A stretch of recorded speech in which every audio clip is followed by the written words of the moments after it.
There's a special kind of pain that comes from being doubted by the person who raised you.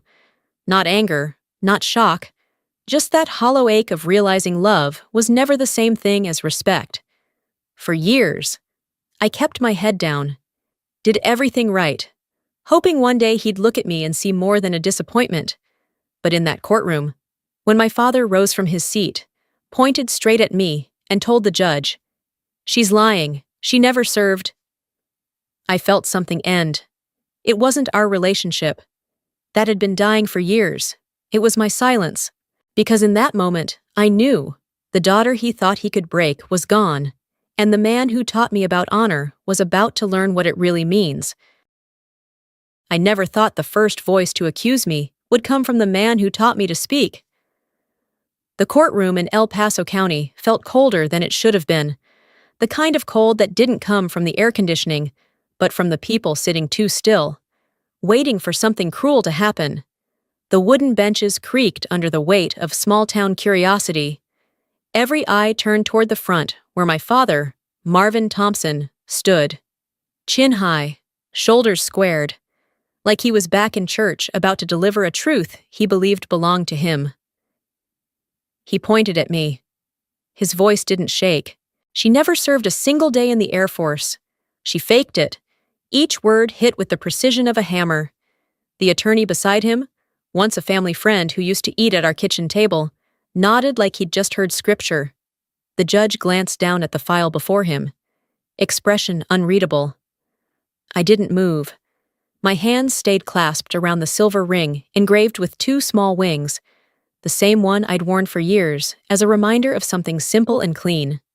Purpose. The edges of it pressed into my palm, grounding me, keeping me upright. He said more. Said I had built a lie, lived off it, turned my mother's death into a profit. My daughter lied about serving this country. That was the moment everything inside me went quiet. Not numb, just quiet, like sound had retreated to a far corner of the room, leaving me alone with the echo of my own pulse. People began to murmur, the low hum of strangers feeding on scandal. I looked at him and searched for a flicker of recognition, a trace of the man who once showed me how to hold a wrench steady, who lifted me onto his shoulders to watch air shows over Peterson Air Force Base. But all I saw was a stranger in a suit too tight around his neck, his jaw locked in pride or pain. Maybe both. The judge turned to me. "Ms. Thompson, do you wish to respond?" I felt every word that wanted to come out, years of quiet endurance pressing against the back of my teeth. But I knew if I opened my mouth, it wouldn't be reason that came out. It would be everything else. Not today, Your Honor. He gave a single nod. The sound of his gavel followed, sharp, final, echoing off the walls like a small explosion. Session adjourned. The room began to empty, feet shuffling, whispers rising. I stayed seated. The ring dug deeper into my skin. On the table in front of me lay my veteran's ID card, slightly bent from years of being tucked in a wallet I rarely opened anymore. The fluorescent light above flickered, bouncing dull reflections off the laminate. Somewhere between the judge's gavel and the creak of the last door closing, I realized something had shifted. Not in him. In me. For so long I'd told myself there was still a bridge between us. Fragile. Maybe. But standing. That underneath his disappointment and his silence, there was love buried deep enough to outlast the damage. But when he said those words in front of everyone, he didn't just burn the bridge. He turned and watched it fall. I sat there until the clerk started stacking papers into neat piles, her heels clicking across the floor. The sound reminded me of a metronome, marking time between what used to be and what would come next. Outside the windows, the sky over Colorado was a dull gray.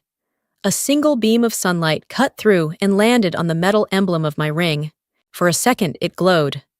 And I thought of all the times I'd clung to faith in him, faith that if I just stayed quiet, stayed patient, he'd eventually see me for who I was.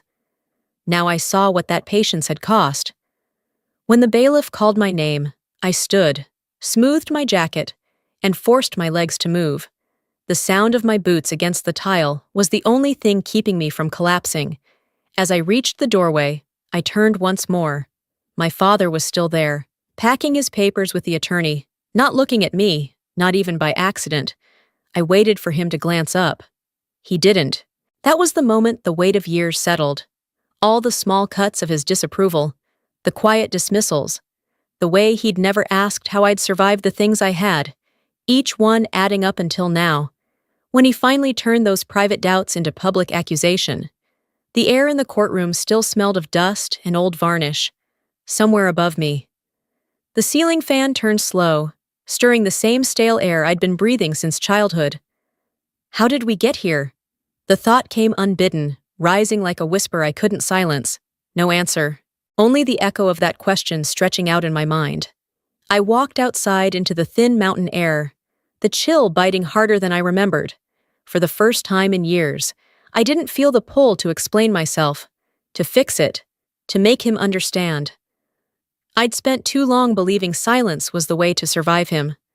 But now I knew silence was what built the cage, and I was done being small enough to fit inside it. What he didn't know, what no one in that courtroom knew, was that the truth he tried to bury had already begun to stir. And when it rose, it wouldn't ask for permission. I grew up in the shadow of the Rockies, where winters lingered too long, and the sound of jet engines from Peterson Air Force Base was the closest thing we had to a heartbeat. The town smelled of oil and iron, men in heavy jackets, and women who worked twice as hard, just to be heard half as much. My father belonged to that rhythm. He was a mechanic for the National Guard's vehicle unit, a man who trusted metal more than people, order more than emotion. His hands were always blackened with grease, his knuckles cracked and scarred, his silence mistaken for strength. He believed the world ran on rules, and men were the ones meant to enforce them. My mother, Diane, didn't fit his mold. She worked as a librarian at the community college, small, soft-voiced, and endlessly patient, where he worshipped bolts and torque wrenches. She loved words. She'd slip books into my hands when he wasn't looking. Books about spaceflight, aerodynamics, the history of flight. "You don't have to be built like your father to belong in the sky," she'd whisper. Most afternoons, I'd sneak into the garage while he was working, pretending to fetch him tools just so I could be near the smell of jet fuel and steel.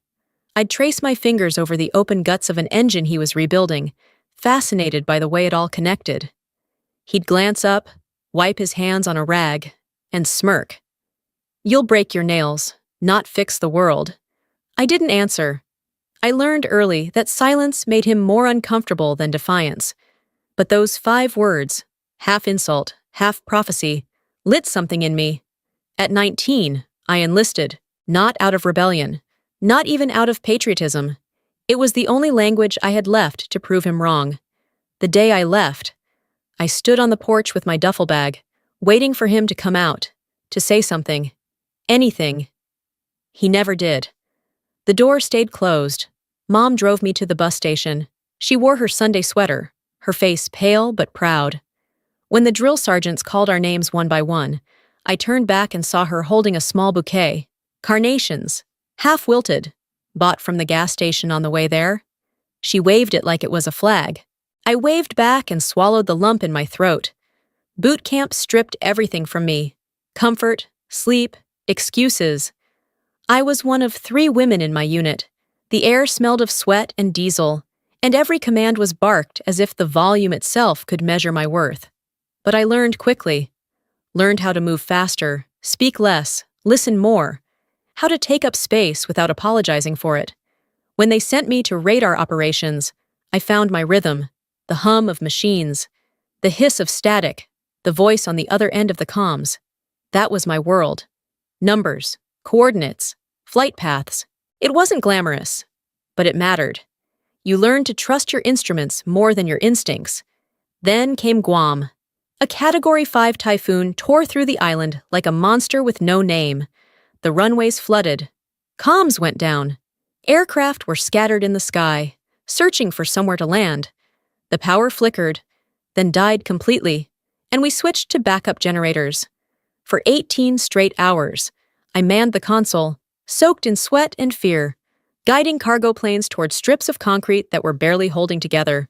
Every voice on that frequency sounded the same: desperate, breaking, human. And I kept talking, calm, precise. Echo 7, maintain heading. Echo 7, you're clear to descend. By dawn. 24 people were alive who shouldn't have been. When the storm cleared, the commanding officer called me into his tent. He handed me a handwritten note and a commendation. Outstanding composure under critical conditions. Then he said, almost casually, you've earned your call sign, Echo 7. It wasn't a medal, but to me, it was everything.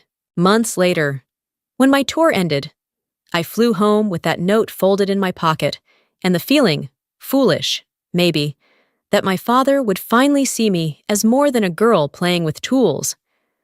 The drive from the airport felt endless. The sky above Colorado was sharp and blue, the mountains still dusted with snow. When I walked into the house, he was in the garage, just like always, elbows deep in an engine block.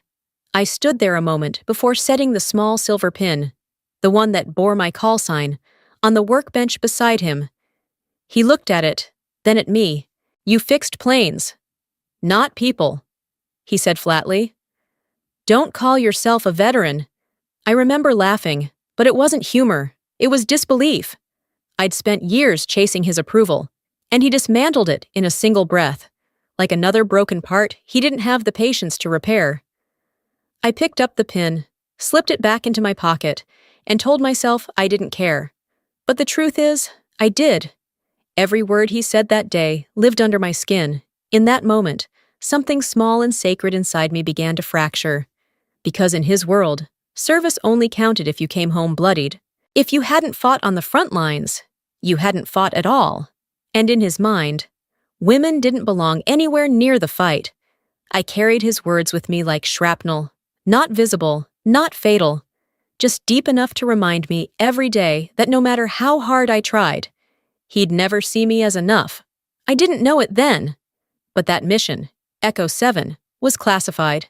It wouldn't appear on any public record.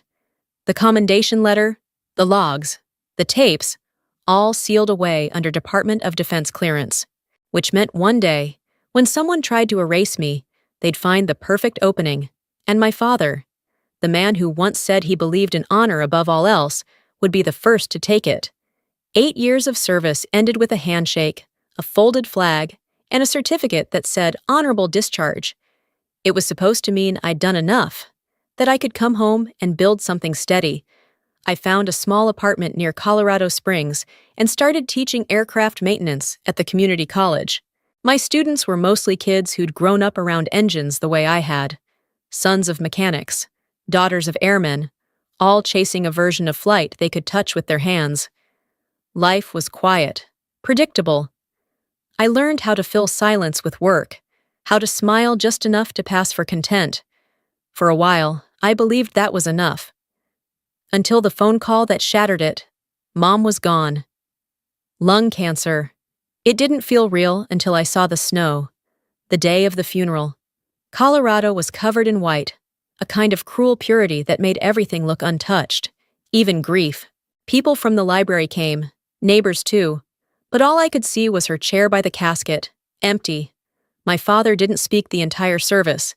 He stood with his hands clasped behind his back, jaw locked, staring straight ahead.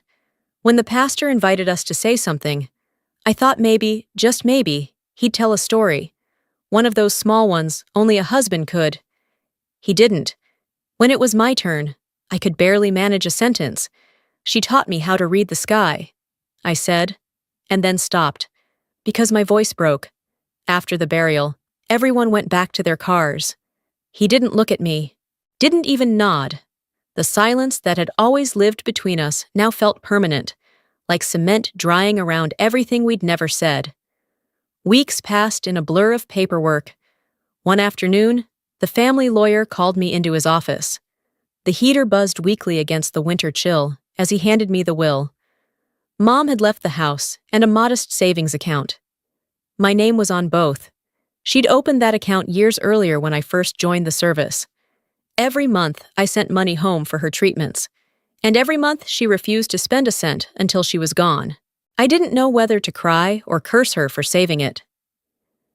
A few days later, a letter from the Department of Veterans Affairs arrived in my mailbox.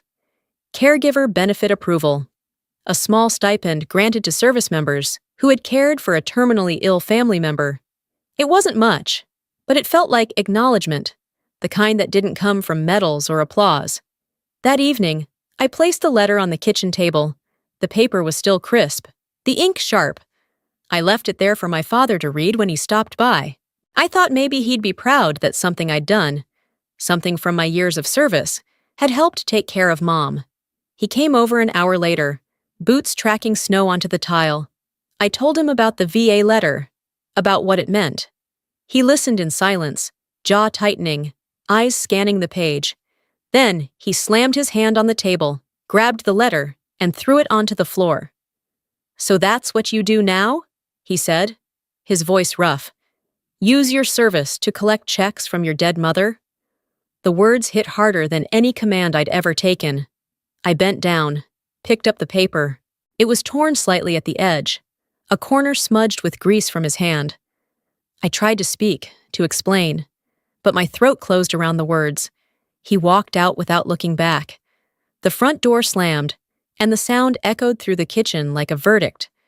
That night I couldn't sleep. I sat on the couch, the letter in my lap, the snow outside glowing under the porch light. The world was still, but I could feel something moving under my ribs, a slow burn, the beginning of something I couldn't name yet. A month later, an envelope from the El Paso County Courthouse arrived. It was thin, almost weightless. I tore it open, not expecting anything more than another legal form about Mom's estate. It wasn't. Inside was a notice of suit. My father had filed a claim, fraudulent representation of veteran status for personal financial gain. I stared at the words until they blurred. Beneath the typed accusations, a small section listed the complainant contact information. There it was. Marvin, Thompson Springs Auto, Biz. For a long time, I just sat there, the paper trembling between my fingers. The radiator clicked softly behind me, and somewhere in the distance, a snowplow scraped the road. The world went on, unaware that mine had just collapsed. It wasn't about money. It never had been. It was about proof, about control, about the version of me he needed to exist in order for him to stay whole. I tried to tell myself it couldn't be him, that maybe someone else had pushed him into it. But I knew better. I'd seen that look before. The same one from years ago when I showed him the pin from the Air Force, when he'd told me not to call myself a veteran. I folded the letter carefully, slid it back into the envelope, and placed it on the counter. My hands wouldn't stop shaking. That night, I found the old family Bible on the shelf, the one Mom used to keep tucked under her apron drawer. She had scribbled notes inside, recipes, reminders, bits of hope. On one of the back pages, in her looping handwriting, I found a line I'd never noticed before.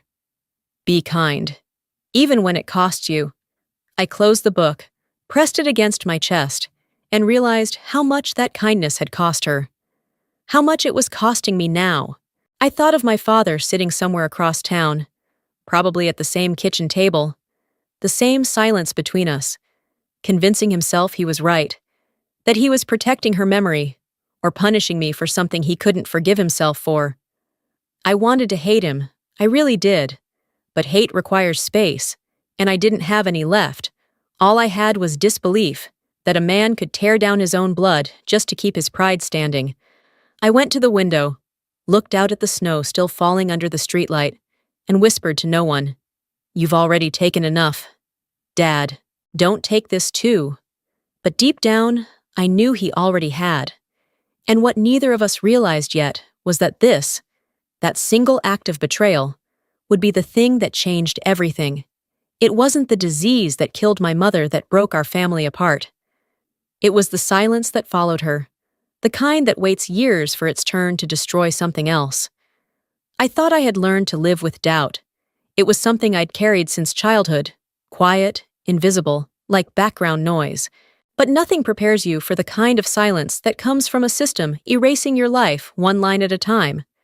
The first time I saw it, I thought it was a glitch. On the VA portal, under Service Record, my screen blinked twice before settling on a short, sterile summary. Service history, 2005, 2012. No active deployment confirmed. I scrolled down, again and again, expecting something to load, a missing file, a hidden tab, anything. But the 2 years that mattered most, the years I'd served under the call sign Echo 7, were gone. I refreshed the page until the cursor stopped blinking, as if the database itself had decided my service didn't exist. My heart pounded, slow and heavy, like something was falling apart inside me, and I was just waiting to hear the sound. The next morning, I drove to the VA office in downtown Colorado Springs. The waiting area smelled of burnt coffee and recycled air, the walls lined with faded posters about veteran benefits. When my number was called, I sat across from a middle-aged clerk with tired eyes. She typed quickly, then frowned. "Someone requested a verification audit on your file last month," she said, turning the monitor slightly toward me. The request came from this address. The fax number printed on the paper was familiar. I stared at it, trying to make the letters make sense. Marvin, Thompson, Springs Auto, Biz. For a second, my brain refused to connect the dots. Then it did. My father's garage. His name. His email. The clerk said something else, but I didn't hear it. I nodded, took the copy she printed, and walked out into the parking lot where the wind cut through my jacket. My hands were shaking, the paper trembling in them like it already knew what I didn't want to admit. That evening, I drove back to the old wooden house I'd grown up in. The garage light was still on, same as it always had been, that soft yellow glow against the dark. He was there, wiping his hands on a rag, bent over an engine block. For a moment, I stood in the doorway, just watching. "You did this?" I asked finally, my voice quieter than I intended. He didn't look up. I asked for the truth. He said, "If you served, prove it." I felt something twist inside me. Not anger yet, just disbelief. "You were supposed to believe in me. Belief doesn't fix lies." The words landed heavier than the sound they made. He said it like it was nothing, like we were arguing about a tool he couldn't find. His eyes stayed on the machine, his hands steady, his face calm. It was as if I wasn't even in the room. I stared at him for a long time, waiting for him to flinch, to show some sign that this hurt him too. He didn't. The hum of the overhead light filled the silence. When I finally turned to leave, he still hadn't looked up. Driving back through the empty streets, I watched his silhouette shrink in the rearview mirror until it disappeared completely. The snow had started again, light and fine, the kind that looks harmless until it covers everything. At home. I pulled out the metal storage box I kept tucked under my bed, my own version of a time capsule. Inside were pieces of a life that no longer seemed to count, a few blurred photos in uniform, a folded commendation letter, and a note written in my commander's tight script, E7 cleared for secondary operations, maintain classified chain. It wasn't much. Not legally, not officially, but it was mine. Proof that the things I remembered actually happened, that I hadn't imagined the noise, the fear, the hours spent in the storm saving people I'd never meet. I sat on the floor, the cold from the tiles seeping through my jeans, holding that paper like it could anchor me. My father once told me, when I was little and learning to fix the carburetor on his truck, a system only works when every bolt is tightened right. One loose piece, and it all comes down. He'd said it as a lesson, a warning about attention to detail.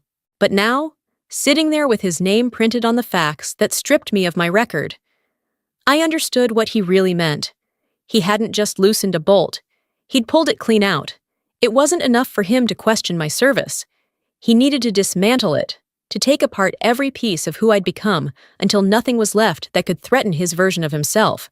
Because if my service was real, then so was his failure. I leaned back against the wall, the paper still in my hands. The silence in the apartment pressed heavy against me. I tried to breathe, to think about what to do next, but all I could hear was the echo of his voice. Belief doesn't fix lies. For years, I had tried to earn his faith. Now, I realized he never had any to give. Outside, the wind picked up, whistling through the cracks in the window frame. I stared at the faint reflection of myself in the glass, the tired eyes, the stubborn jaw, and wondered when I had started to look more like him. I told myself not to cry, that I'd lived through worse storms than this, that a piece of missing paperwork couldn't undo what I'd done. But it wasn't the missing record that broke me. It was the knowing that the person who should have defended me had chosen to erase me instead. By the time I turned off the light and crawled into bed, I knew sleep wouldn't come. My mind kept circling back to one truth, one I couldn't shake. He didn't need proof that I'd lied. He needed proof that I'd failed. And the cruelest part was knowing he'd finally gotten it, not because I was guilty, but because he'd decided I was. The same man who taught me how to steady my hands while fixing a loose bolt had just dismantled the last thing holding us together. The courtroom smelled faintly of dust and old wood polish. Every sound carried too far, the creak of benches, the shuffle of shoes, the scratch of a pen. I'd been in places quieter than this, but never one where silence felt so pointed. It was the first hearing.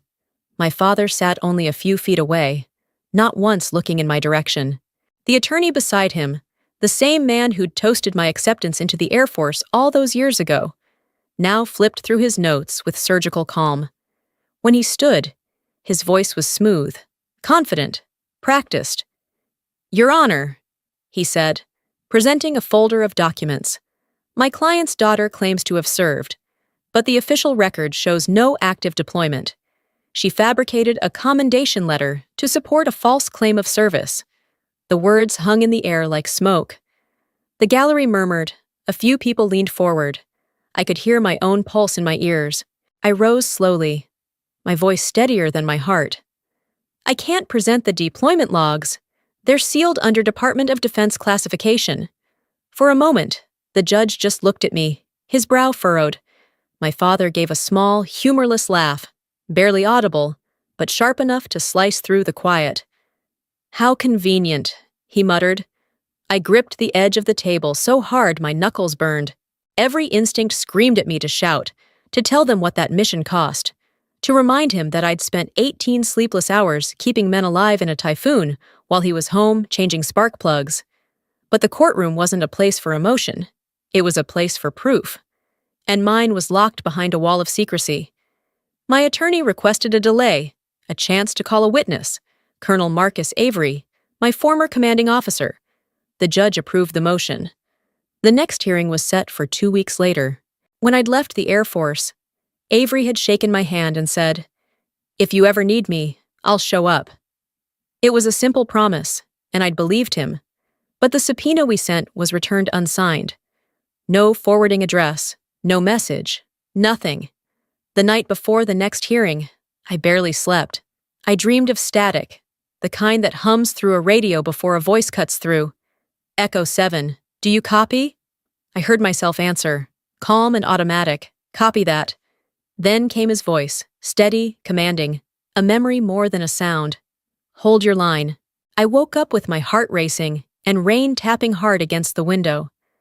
The storm outside mirrored the one in my chest. I turned on the lamp. On the desk beside it sat my Air Force pin, the small silver wings dulled with age. I ran my thumb over it, and for the first time in a long time, it felt heavy, cold. By morning, the rain hadn't stopped. The courthouse steps were slick, the kind of gray morning that made everything look blurred at the edges. Inside, the same faces waited, the judge, the lawyers, the same gallery of strangers who'd come to witness a family tear itself apart. The back row was empty. No Colonel Avery, no letter, no miracle. When the judge called the session to order, I already knew how this would go. The lawyer for my father laid out his arguments with the confidence of a man who had already won. He moved through each piece of paper like he was conducting an orchestra, accusation after accusation, polished and rehearsed. He ended with a quiet, measured line. "The burden of proof lies with the defendant." The judge nodded. "Ms. Thompson." You'll have 48 hours to submit any further evidence or witness testimony. After that, we'll move to summary judgment. I wanted to tell them that some things couldn't be proved on paper, that honor wasn't something you filed or notarized, but instead, I just nodded. My attorney's hand brushed mine, a silent reminder to stay composed. When it was over, I gathered my documents and walked out, ignoring the curious stares from the gallery. My father was still seated when I passed him, head lowered as he shuffled papers into a neat pile. I waited for him to look up, but he didn't. Outside, the rain hit harder. It soaked through my coat before I reached the bottom of the courthouse steps. The cold bit into my skin, but I kept walking, each step echoing off the stone like a small defiance. Somewhere behind me, a door opened. "Ms. Thompson!" The voice was faint, almost lost to the rain. I turned, heart leaping, expecting, hoping to see him. Colonel Avery, maybe. Arriving too late, but still arriving. But there was only a man in a dark coat at the far end of the corridor, his face hidden by the brim of his hat. He paused as if deciding whether to come closer, then turned and disappeared down the hallway. I waited there for a long moment, staring after him until the doors swung shut again. Then I walked to my car, water dripping from my hair, my hands trembling as I fumbled with the keys. When I finally sat inside, the sound of the rain against the windshield grew louder, drowning out everything else. I pressed my forehead to the steering wheel and let the quiet settle in. There are moments when even grief feels too big for tears. This was one of them. Somewhere out there, my record was gone. My witness had vanished. My father had turned me into an enemy, and the only person left to stand up for me was me. Still, as the wipers swept back and forth, I caught myself whispering into the empty car, the same words I'd once spoken into static. "Hold your line." The storm outside didn't let up. Neither did I. 2 weeks later, the final hearing began. The courtroom was overflowing, every bench filled, every corner lined with curious faces. I could feel the hum of anticipation before a word was spoken. Reporters waited with their cameras poised. The small-town rumor mill had already turned my life into a spectacle. The headline might as well have written itself, "Local woman accused by her own father of stolen valor." I'd chosen to wear my old uniform. The blue fabric had faded, the creases softer from years folded away, but I pressed it until every seam was straight. The silver Air Force pin gleamed under the courthouse lights. I didn't wear the medals. I didn't need to. I hadn't come to prove I was heroic, only honest. When the bailiff called the session to order, Judge Harper struck his gavel once. "Let's proceed," he said, and the air seemed to tighten. My father's attorney rose. His tone was calm, confident, the kind of practiced composure that made the truth sound like a performance. "Your Honor, the defense still has not provided verifiable proof of active deployment. The burden of proof lies entirely with Ms. Thompson." I stood, handed over my documents, my military ID, my training evaluations, my honorable discharge papers. He flipped through them with a faint smirk, as though the outcome had already been written. "Still nothing verifying deployment," he said, closing the folder with a soft snap. My father sat in the front row, arms crossed, his expression blank but his posture rigid. I looked at him, not with anger this time, but with the quiet ache that comes from finally seeing someone exactly as they are. "Dad," I asked softly, "do you really believe I'd lie about serving?" He met my eyes for the first time all morning. "I believe what I see, and I don't see proof." The words landed harder than any accusation. The room was still enough to hear the faint roll of a pen falling off a desk and hitting the floor. Even that small sound seemed to echo. Judge Harper's gaze moved from me to the clerk.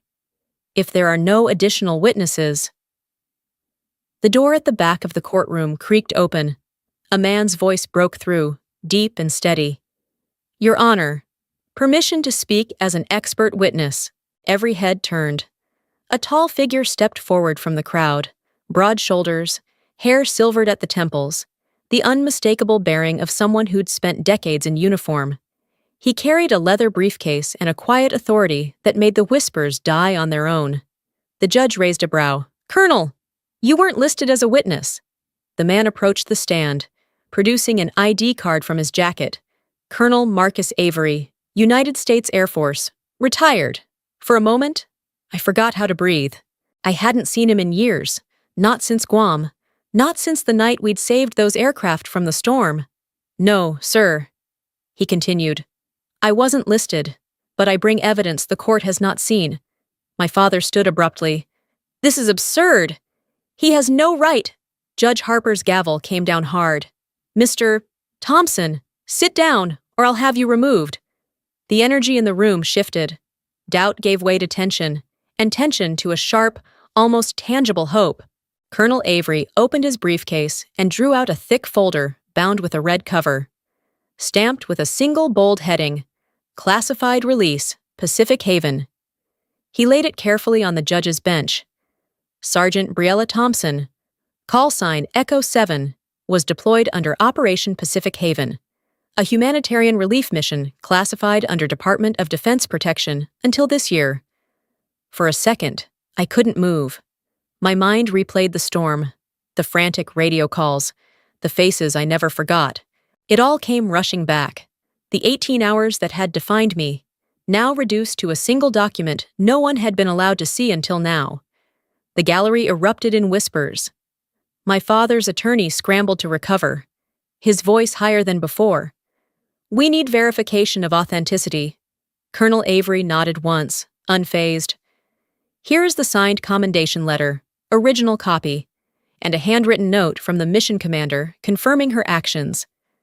He placed both on the table before the judge. The paper rustled like thunder in the silence. Judge Harper studied the documents carefully, eyes narrowing as he read. When he looked up again, the doubt in his face was gone. But Avery wasn't finished. He reached once more into his briefcase and pulled out an envelope, yellowed with time, its edges soft from years of keeping. He held it up. "And one more item," he said quietly. "This letter was sent to me by Mrs. Diane Thompson, her mother, after the mission, thanking our unit for keeping her daughter safe." A wave of stillness swept through the courtroom. I recognized the handwriting instantly, small, looping, steady, my mother's. My father's face drained of color. He pushed halfway out of his seat, his voice cracking. "That letter, enough! Mr. Thompson," the judge warned, "one more outburst, and you'll be escorted out." Colonel Avery folded the letter carefully and set it in front of me. His eyes softened. "She earned her place, Your Honor." The records and her mother's words both confirmed that. I couldn't speak. The paper trembled in my hands. My mother had written that letter more than a decade ago, and somehow it had survived, waiting quietly in a drawer of classified files until today. For a long moment, Judge Harper said nothing. Then he leaned back, exhaled, and brought down his gavel. "This court recognizes Ms. Thompson's service as valid and honorable. Case dismissed. No applause, no sound at all, just the hollow stillness of truth settling into the room. Across from me, my father lowered his head. The man who once taught me what honor meant now sat motionless, hands trembling against his knees. I'd thought I would feel triumph in this moment, vindication, but all I felt was a strange, aching quiet. The reporters lowered their cameras. The townspeople whispered among themselves. I just stood there, staring at the sunlight cutting through the high windows, landing directly on the Air Force pin over my heart. It shimmered faintly in the light, a small drapeau, steady proof that everything he tried to erase had survived. And for the first time since this began, I understood what winning really felt like. Not joy, not relief, just the simple, heavy calm that comes when a wound stops bleeding but hasn't yet healed. After the gavel fell and the courtroom began to empty, I stayed still for a long time. People filed past, their voices hushed, like they'd witnessed something too fragile to disturb. Eventually, the clerk announced a 30-minute recess to archive the files. I stepped out into the hallway, grateful for the quiet. The corridor stretched ahead under flickering fluorescent lights. Each step echoed faintly against the tile, a strange rhythm between exhaustion and disbelief. I could still feel the weight of the verdict in my chest, like a heartbeat that refused to calm down. Colonel Avery was waiting near the exit, hands clasped behind his back, the same way he used to stand during briefings. For a moment, I almost didn't recognize him without the uniform. He gave me a small smile when our eyes met. "You didn't have to come," I said softly. "I did," he answered, and the steadiness in his voice anchored me. "Your mother's letter reached me right before I retired. She asked me to keep it, said someday you might need it." My throat tightened. I bit down on my lip to keep from crying. "I thought you'd forgotten me." He shook his head. "No one forgets Echo 7. Something in the way he said it broke whatever wall I'd built around myself. For years, I'd carried my service alone, unsure if it even counted. To hear him say it like a fact, like my name still meant something, made it real again." He rested a hand on my shoulder, his grip steady and warm. "Your father," he said quietly, "he's not your enemy. He's just a man who never forgave himself." I swallowed hard. "Do you think he'll ever forgive me?" He looked at me with a gentleness that didn't need words. "He doesn't need to. You've already forgiven him by showing up." That was it. The moment I felt something shift inside me. Not release, not relief, just understanding. For the first time in months, I wasn't angry. I was simply tired and free. When I walked out into the sunlight, a crowd had gathered at the courthouse steps. Reporters pushed microphones toward me, shouting questions that all sounded the same. "Ms. Thompson, how does it feel to be vindicated?" I paused, the noise blurring into one long hum. "It's not about vindication," I said finally. "It's about remembering what we serve for." Flashbulbs went off, blinding for a second. I turned away. Across the street, I saw my father. He wasn't looking at me. His gaze was fixed somewhere on the ground, his shoulders slightly hunched, hands buried deep in his coat pockets. The man who once stood taller than anyone I knew suddenly seemed smaller, quieter, older. I wanted to call out, to bridge the space between us, but my throat closed. He didn't look up, and I didn't move. We just stood there, separated by a single stretch of road and years of misunderstanding. Then, slowly, he turned and walked away.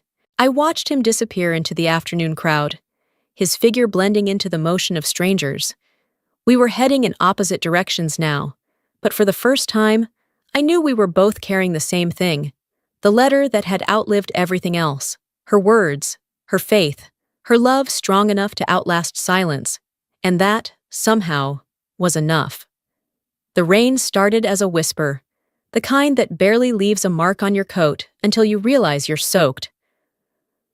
I stepped out of the courthouse into the early March chill, the wind from the Rockies cutting across the steps like a warning. Behind me, voices rose, reporters shouting questions, cameras flashing, a dozen strangers trying to capture a story they would never really understand. Their words blurred into static. All I could hear was my heartbeat, slow, steady, foreign in its calm. The case was over. The truth had spoken for itself. Justice, people would say, vindication, closure, but none of those words felt real. Honor, once restored, felt heavier than I remembered, like a stone I'd been forced to carry uphill, only to realize the weight didn't lift when I reached the top. I found myself walking without direction until I ended up at the small coffee shop my mother used to love. It still smelled of pine wood and cinnamon, the same chipped mugs lined along the back shelf. I sat at her favorite table, the one by the window where the light hit soft in the mornings. The waitress brought me a cup I didn't ask for. I let it sit untouched, steam curling away into the air. Outside, the rain traced thin rivers down the glass, blurring the world into shapes and colors. In the reflection, I saw a woman who had just won her case, but the face staring back didn't look victorious.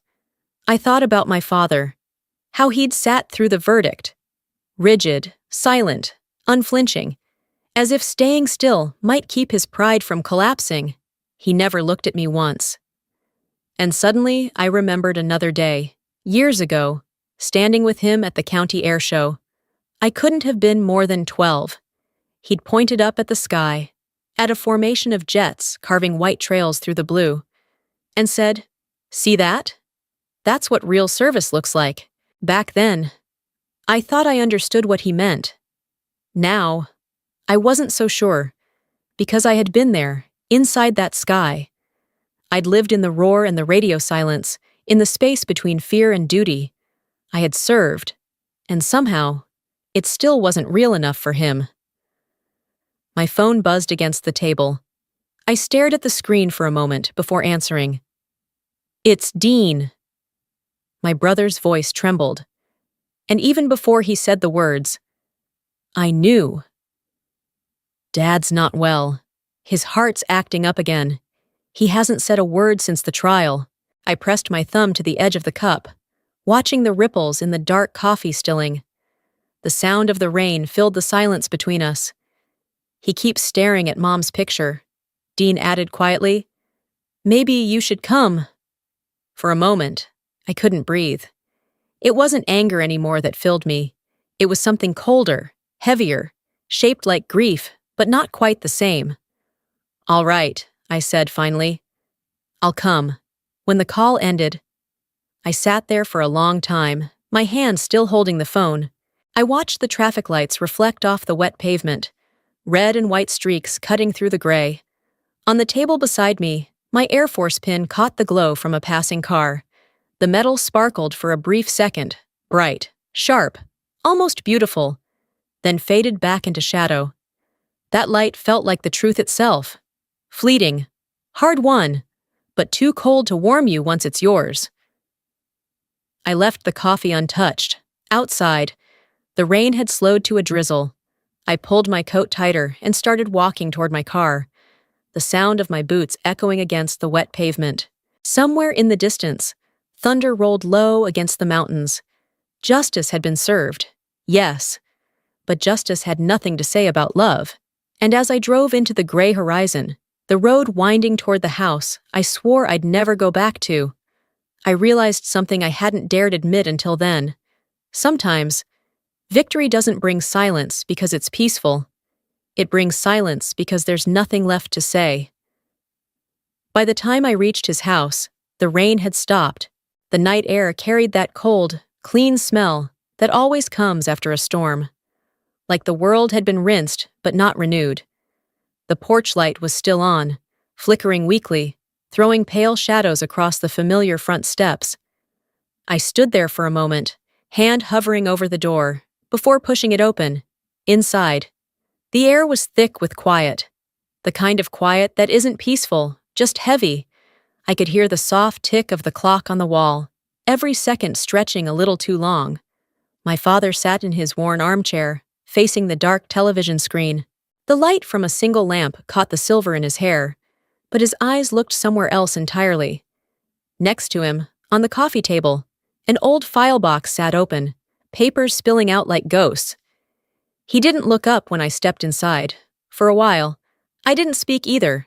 I just watched the rise and fall of his shoulders, the faint tremor in his hand resting on the armrest. When he finally spoke, his voice came rough, almost breaking with each word. "I didn't lie to hurt you," he said. "I just couldn't take it." "Take what?" I asked quietly. He exhaled, the sound more like defeat than breath. "When I was your age, I applied to the Air Force Technical School, failed. My father served, my brother served, and I. Fixed cars. The admission hung in the air, brittle and bare. I felt my throat tighten, the pieces starting to fit together in a way that made cruel sense. "So you punished me for doing what you couldn't." He didn't look at me, just stared ahead, eyes glistening under the lamplight. "I told myself you didn't serve, because if you did, it meant I was a coward." Silence followed, long enough to make the old house creak. The wind pressed against the windows, but even that sound felt careful, afraid to interrupt.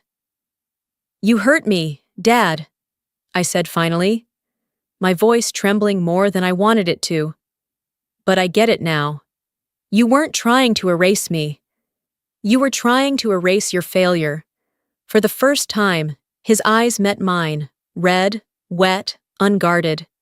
I'd spent years wanting him to look at me that way, and now that he did, it broke something open inside me. He swallowed hard, the muscles in his jaw working against the weight of regret. I see you now, he said softly. And I'm sorry.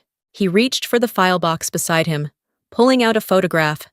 The edges were frayed, the colors faded. It was from my Air Force graduation, me in uniform, my mother beside me, her smile bright enough to outshine the desert sun. Beneath the photo was an old envelope, yellowed and thin, my mother's handwriting looping across the front. For my daughter, when she needs to remember who she is. My hands shook as I unfolded it. The paper was fragile, like her voice might crumble if I wasn't gentle enough. If someday your service is questioned, remember, honor doesn't need witnesses. It just needs truth. If he doubts you, it's his fear speaking, not his heart. By the time I reached the end, the ink had blurred where my tears fell. She wrote that after you left, he said quietly. I found it after she passed, but couldn't bring myself to read it. I folded the letter back along its old creases, then reached across the small space between us. His hand was cold, the skin rough, familiar in a way that ached. I took it anyway. Then let's read it together this time, I said. He nodded, his grip tightening just slightly. The clock ticked on, steady and slow, as the lamp cast a soft golden glow over us. The room smelled faintly of dust and old wood polish, but it felt different now, lighter somehow. Two hands, one that had condemned, one that had resisted, rested together over a single piece of paper that had survived both war and silence. For years, the truth between us had been buried under pride, anger, and the noise of everything unsaid. But in that quiet moment, I understood something my mother must have known all along. Forgiveness doesn't need to be spoken out loud to exist. It just needs two people willing to stay in the same room long enough to find it. The wind outside eased, brushing softly against the house as if to signal its approval. I looked at the letter again, at her words, simple, certain, unshakable, and realized she hadn't written it for me alone. It was for him, too. For both of us. A confession for a daughter who doubted her worth, and a mercy for a man who never forgave himself. For the first time in years, the silence between us wasn't something to escape. It was something to keep. Spring came slowly to Colorado that year. By the time the snow melted from the peaks of Pikes Peak, the air smelled faintly of thawing pine and engine oil from the small hangars near the community college. Life had settled into something steady again, quiet, but no longer empty. When I returned to work, the first morning of the new semester felt different. The classroom buzzed with low conversation and the scrape of chairs. Most of my students were veterans, young, sharp-eyed men and women who carried their own scars beneath their sleeves. You could see it in the way they sat, back straight, hands still, always ready for something to go wrong. I set my books on the desk and then carefully placed a small wooden frame beside them. Inside it was the silver pin I'd once worn into battle. Echo 7, now polished and encased under glass. My father had built the frame himself. The corners weren't perfect, but the craftsmanship was steady. Sure, when I'd first found it on my doorstep a few weeks earlier, there'd been no note attached. He didn't need one. I understood what it meant. Some apologies don't come in words. They come in the quiet act of putting something broken back where it belongs. The students settled as I began. The morning light spilled through the tall windows, cutting lines of gold across the metal desks. Outside, the faint hum of aircraft engines rose and fell, a sound I'd never stopped loving. Today, I told them, we're talking about responsibility. Not the kind printed in manuals, but the kind that lives in your hands. You may never see the pilots you save, but their lives depend on your precision. A few of them nodded, scribbling notes. From the back row, I noticed movement. My father had slipped in, quiet as always. He wore his old blue shirt, the sleeves rolled to his elbows. When the class stood automatically to acknowledge him, he gave a small nod and took a seat in the last row. For a moment, I forgot what I was saying. The light coming through the window landed directly on him, soft and forgiving. He looked smaller somehow, less certain, but freer. I cleared my throat and continued. Halfway through the lesson, one of the younger students raised his hand. "Ma'am, what's Echo 7? Why that name?" I glanced down at the framed pin, at the way it caught the sunlight, and smiled. Because echoes last longer than noise. The class went quiet for a beat, the kind of silence that means someone's really listening. Then, from the back, a sound broke through, one pair of hands clapping. My father. He stood as he did it, his eyes shining with something that looked a lot like pride. The rest of the class followed, filling the room with applause that felt less like celebration and more like acknowledgement. I didn't speak. I just nodded once and smiled. After class, the students drifted out one by one until it was just the two of us. He waited by the door, hands in his pockets, that familiar uncertainty softening his shoulders. We stepped outside together into the crisp spring air. The wind carried the scent of jet fuel from the nearby airstrip, mixing with the sweetness of new leaves. "Your mom would have been proud," he said quietly. I met his eyes, the ache in my chest warm now instead of sharp. "She still is," I answered. He nodded, his rough, work-worn hand resting on my shoulder.